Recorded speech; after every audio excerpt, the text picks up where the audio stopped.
In music news, we have a brand new member of the Billion Streams Club. We have the final recording from a legendary vocalist in a band that's still kicking strong. We also have a couple new passings in the regular old news section. So without any further ado, let's do the news. Welcome, nerds, to the music news for the week. This is a chunk taken out of the much larger full-length show over on the main channel, youtube.com/generallynerdy. Here in the music section, we like to talk about recent releases, upcoming releases, as well as tour dates being announced, festivals being announced, just regular music-associated news and the whatnot. This week in news, this stuff happened. Kicking things off, we have follow-ups to get out of the way. This follow-up is the Billion Streams Club. This is the second time that Metallica has entered the club. This time it's for Nothing Else Matters. Just crossed 1 billion streams. I believe it's 1 billion video plays on YouTube, actually. Not streams specifically, but specific YouTube video plays. So that's pretty freaking awesome. Congratulations to the fellas in Metallica. That's the only follow-up we got, so let's talk about some new music. And boy, there's a lot of it. The weird thing about this episode, though, not a whole lot of metal like we usually talk about. There were some releases, but most of them either happened last week or are just I want to try and do like a proper reaction or something to them, so didn't get a whole lot of metal in this week's update. But we do have plenty of new music to talk about, so if you generally come for the metal, maybe stick around, you might find something new. First up, though, kind of going against that, we have Gwar has released the final recording from David Brockie, aka Odorous Orungus. Tammy the Swine Queen is the name of the song. This comes from the 10-year anniversary re-release of Battle Maximus, which in and of itself was also a tribute to another passing musician in the band Gwar. So kind of bittersweet and multi-tiered in a way. It's pretty dang good. If you like Gwar, there's no reason why you're not gonna like Tammy the Swine Queen. It's a lot of fun. It's a lot of Gwar fun, actually. And I think this is kind of a lot more indicative of the Gwar that I was expecting to see live a couple of weeks ago instead of the Gwar that I got to see live a couple of weeks ago. Check out the last That Just Happened to understand that comment. But either way, go check out Gwar's Tammy the Swine Queen and try not to cry because it's the final David Brockie recording. Next one is another Oliver Anthony song. I think this might be where we stop covering when he releases new tracks, but this one is called 90-Some Chevy. It's more Americana, more of that Appalachia kind of sound that I really, really just love in this modern, I think they want to call it rebel country, but it's really not like rebellious at all. This is just like blue collar. So yeah, good stuff, just solid. This was recorded at the same time as Rich Men North of Richmond, so like this, he had no idea he was about to be huge and famous when he recorded it. So it's interesting to see like the earnestness in this recording, whereas the next one, there might be a little bit of a different feel, and we'll just have to wait and see. But as it stands right now, this is a solid recommend. Absolutely go check out the new Oliver Anthony song, 90-Some Chevy. Next up is one that I honestly wasn't expecting to be an actual song, and it's a new Rick Astley song. The name of this one is Never Gonna Stop. Not to be confused with Never Gonna Give You Up, because, you know, that's the big one from the 80s. That's the Rickroll song. This is the same artist, for those of you not old enough to know the difference. This is actually the same dude who did the Never Gonna Give You Up, Never Gonna Let You Down. That's the same Rick Astley. This song, though, is just soulful. Like, this is soul through a modern pop filter, but very light emphasis on that modern pop filter thing. This is just a whole lot of soul coming from a white dude who got famous in the 80s. And I mean, heartfelt and endearing, and the man can still freaking sing. If you're looking for some quality, like heartfelt, tell your lover how you feel about him kind of stuff, this is absolutely a recommend. If you just kind of like pop music, this is absolutely a recommend. If you're down for some soul, but you don't generally dig into the pop music side, maybe check this one out because it might give you a little bit something fresh. If you're just a metalhead, you're probably going to want to steer clear because this is absolutely not that. But anyway, let's continue, shall we? Next song, speaking of Oliver Anthony, is Dax doing a remix of Rich Men North of Richmond by Oliver Anthony. This is actually quite damn good. Just continuing the same message of the original song in a different format. Obviously, there's been a little bit of production done to the music, as far as there's a little bit of bass added in there because the original song was only guitar and vocal. This one, there's bass, guitar, vocal, and then Dax's vocal on top of it, and it works really well. The final chorus is Dax and Oliver doing the chorus together, though I'm pretty sure it's just the recording of Oliver Anthony with Dax adding his own little flair to it, but either way, works super well. Dax is a hell of a lyricist and super like heavy as far as lyrical content goes.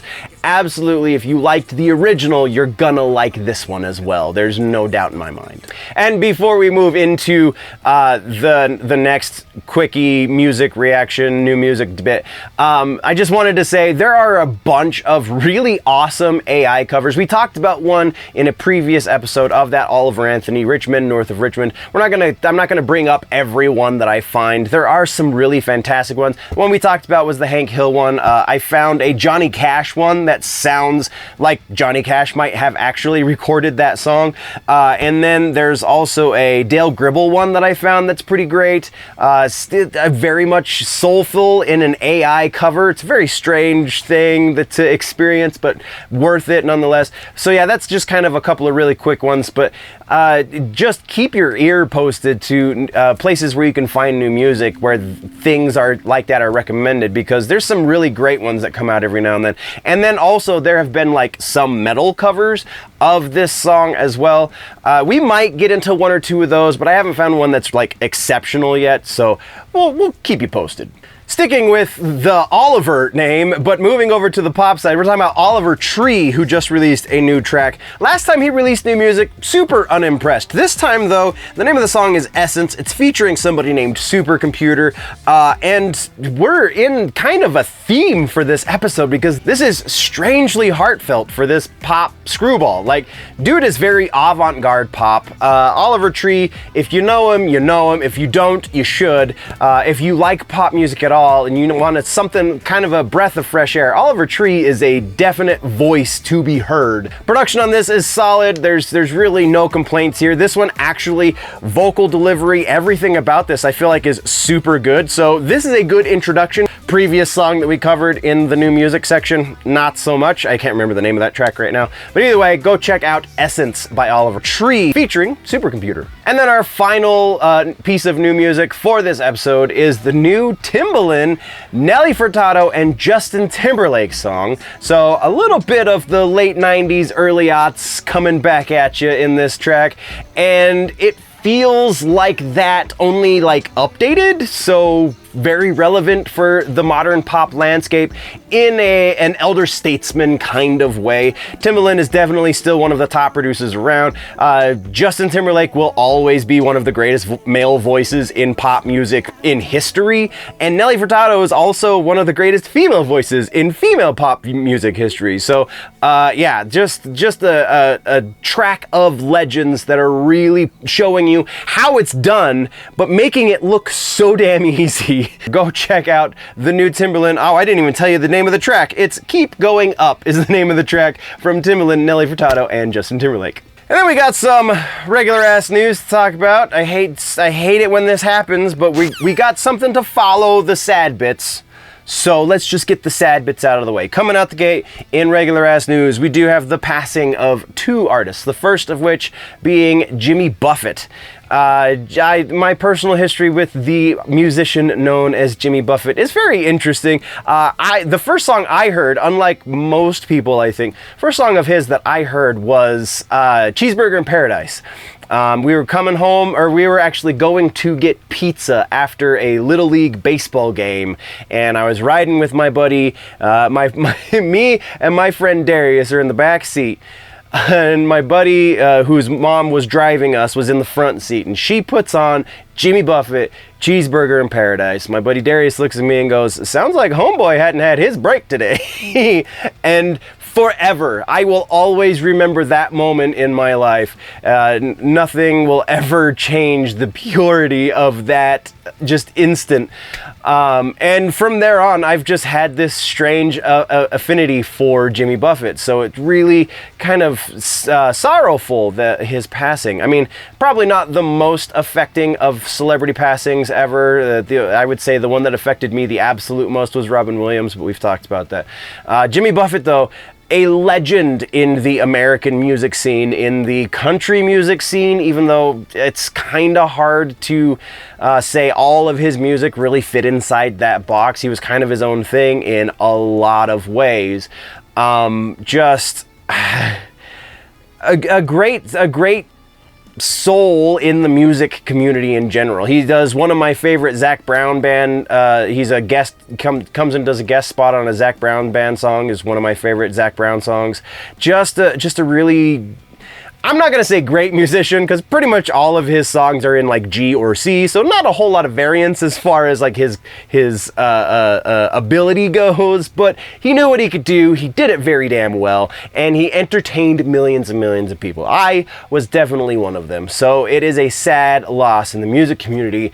Jimmy Buffett has passed. The age of 76. The thing that took him was Merkel cell skin cancer. Apparently the songwriter had been dealing with for some time, and then seemingly kind of came to a head very suddenly, because he was about to go back out on tour, was headed to a tour date that he had to postpone, and then just a few days later he was gone. So it seems that it kind of got aggressive very quickly, and just a sad day. So let's take a moment and remember the greatness that was Jimmy Buffett. Ever happened to you? Absolutely not. No. I wanted to write before I got sidetracked into the evil world of rock and roll, but the devil's music. Devil music, you bet. Yeah. It's in there. God bless devil music. But no, I did it. You know, my mother wanted me to be a Southern writer, so I kind of wanted to do that, and I got sidetracked for 20 years of rock and roll, and then I decided to write. Were you a good student as a kid? No, I was terrible, and I was a Catholic student as well. Ouch. Yeah. You know that one. Catholic and Southern. There's some weird mixtures going on down there and that. So I guess the first thing that I wanted to, after that list came out, relate to is my English teacher that I made all D's in to say, so. See it? You shouldn't be using national television to go at your old teacher. If you knew Brother Colin, you would. You know? Well, you know what's funny is that you do have this reputation as being this incredibly laid-back guy. You're sort of the poster boy for. And then, like I said, we have two passings to talk about once again in music. This time we're talking about Smash Mouth vocalist Steve Harwell. I've never known his name aside from a couple of the articles that we talked about previously, but that wasn't from my adolescence when these things were getting ingrained into my head. So I apologize, I had to read his name. That's not to say that Smash Mouth did not have also an interesting effect on my adolescence and my developing years. So Harwell passed the age of 56. It was complications from liver failure due to alcohol abuse, which he's been dealing with for some time. The last time we talked about it, he had just retired from music because he was trying to get his health in order because of, again, alcohol issues. So it just seems that it was a little too late, and sadly that is what took him. My history, my experience with the band Smash Mouth, I would probably venture similar to most. When I think it was All Star was the big single. It might have been the one right before that. Right before they got huge, just when they were on the way up. my stepbrother bought the record Fush You Mang, which is the record where most of their big singles came from. Whenever we would go on like road trips, and a road trip when I was a kid was like going from, because we lived in Georgia, so going from Gainesville to Atlanta was a road trip. That was a big deal. And that was one of the heavily rotated records, was that Fush You Mang record. And just, I remember listening to that thing front and back and just absolutely loving every freaking second of it. I probably, if you were to put it on, I can't think of many of the lyrics right now, but if you were to put on that album, I would probably be able to sing about 70 to 80% of it.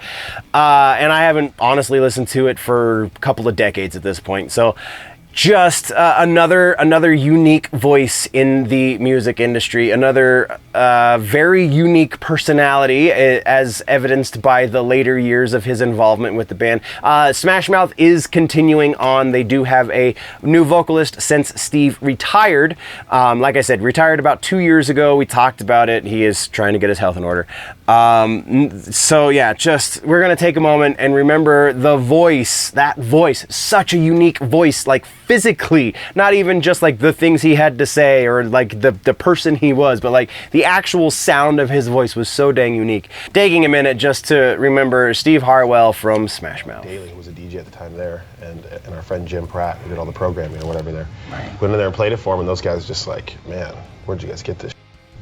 Oh. Yeah, don't worry about it, keep going. Okay, and they freaked out, and they were like, oh man, we gotta play this. So they played it for their program director, Jay Taylor. Yeah, and he flipped out. So they added the record, and I was like, whoa, we're unsigned. We have no product, no demos, no tapes. We had like one CD we burned, after we did this. Right, the studio, right? Yeah. The tape, Yeah, so then all of a sudden we started playing it, and the calls just, it went like to number one, and like they have this thing called the Top 8 at 9. We were on that for a few weeks, and then there's a magazine called BAM Magazine in California. Yeah. It's like the big magazine there.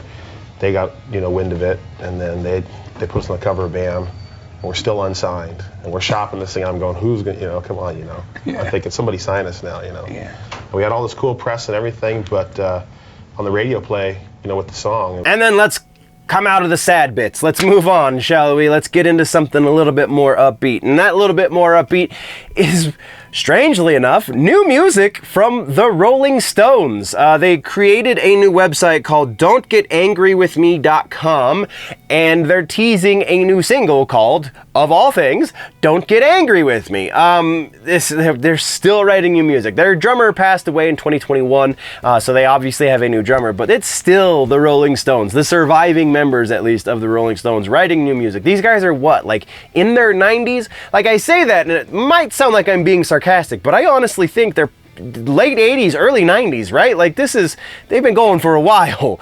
Yeah, so this is the first, they are working on a new album. They have been since the passing of their drummer.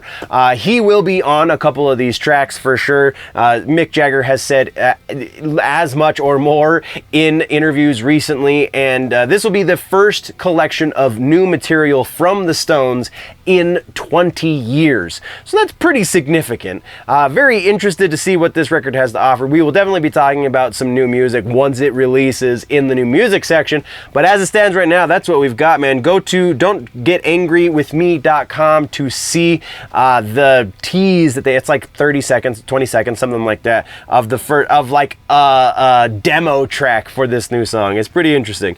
But yeah, that's what we got for regular ass news. Let's talk now about suggestions here in the music session. Music suggestion this week is Slipknot's self-titled record. If you can get your hands on the first release or the second release, doesn't really matter. I would recommend either way getting your hands on the Digipack version of whichever release you're finding, because the Digipack has a couple of extra tracks, some demo stuff that's really actually quite good. So the reason I wanted to suggest this is because like nu metal is having this weird resurgence, but also extreme metal is getting much more popular popular again. And I feel like Slipknot is a band that did a whole lot to help in the popularity of extreme forms of metal music. And if you don't believe me, this album is actually a prime example of that, because Wait and Bleed was kind of the gateway into Eyeless and Surfacing and into the second record, Iowa, and just it kind of built from there. And so a lot of these modern, like even deathcore bands, owe a lot to the popularity of Slipknot for making extreme forms of music much more palatable to the average listener. So go check out where that all started with the self-titled Slipknot record from 98, 99, again, depending on which release you're talking about. Once again, this is just the music section. There is a much longer show called The Week in Nerddom over on the main channel, youtube.com/generallynerdy. Go check out the entire show or just subscribe here and do all of the things. Appreciate your faces, nerds. Before we go though, always remember that if it's generally nerdy, it's probably here.